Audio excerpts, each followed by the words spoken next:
जैसा कि आप सभी दोस्त जानते हैं कि बिहार बोर्ड का एग्ज़ाम क्लास 10 का बहुत ही जल्द शुरू होने वाला है फरवरी में। उसी को ध्यान में रखते हुए कुछ क्वेश्चन गेस किया गया है जो आप देख पा रहे हैं बोर्ड पे।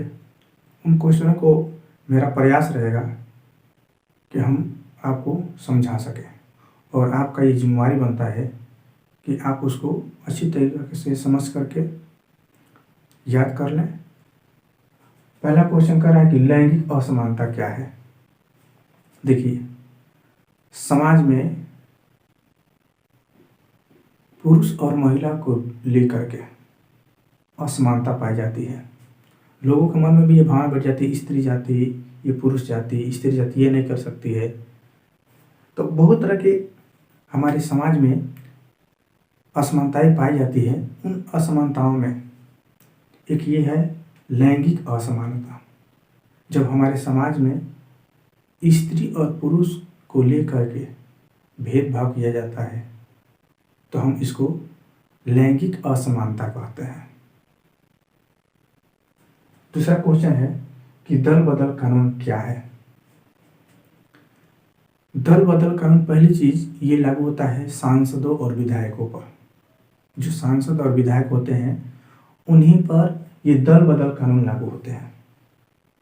जब कोई सांसद या विधायक अपनी दल को छोड़ करके किसी अन्य दल में, किसी अन्य पार्टी में शामिल हो जाते हैं, इस क्रिया को रोकने के लिए सरकार ने जो कानून बनाए हैं उन कानून को हम दल बदल कानून कहते हैं।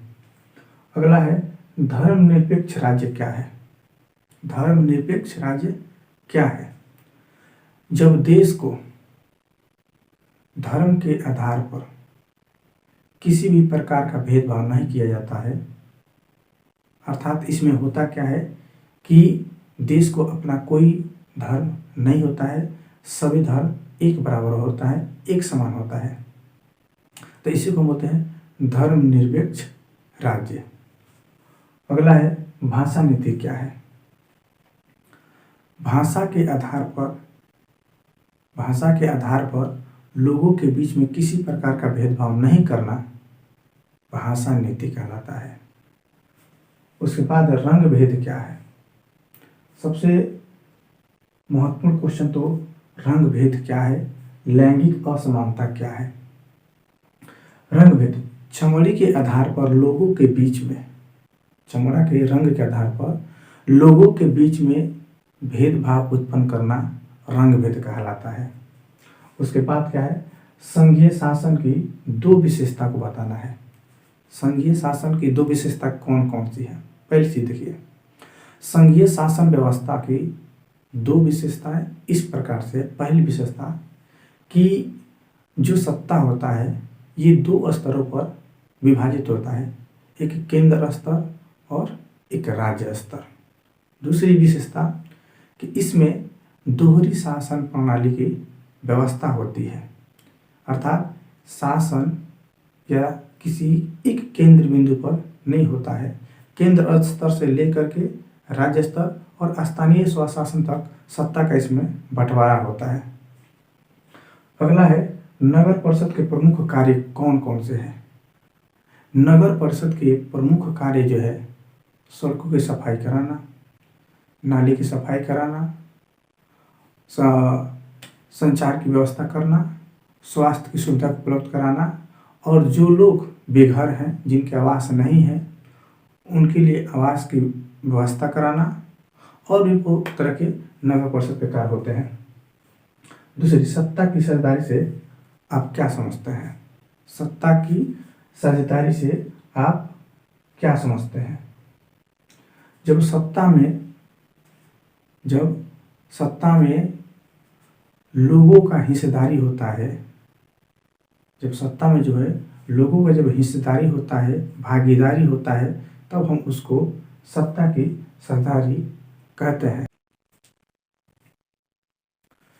जब देश की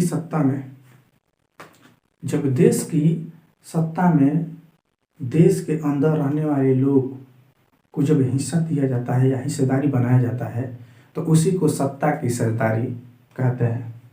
अगला सवाल है, सत्ता का विकेंद्रीकरण क्या है?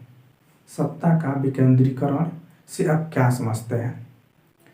जब शासन किसी एक केंद्र बिंदु में सीमित न होकर के, जो हमारे देश की जो शासन व्यवस्था है हम इससे समझ सकते हैं कि जब शासन किसी एक केंद्र बिंदु में सीमित न होकर के अन्य स्तर पर भी उसका बंटवारा किया जाता है या बंटा होता है, तब तो उसी को हम बोलते हैं सत्ता का विकेंद्रीकरण।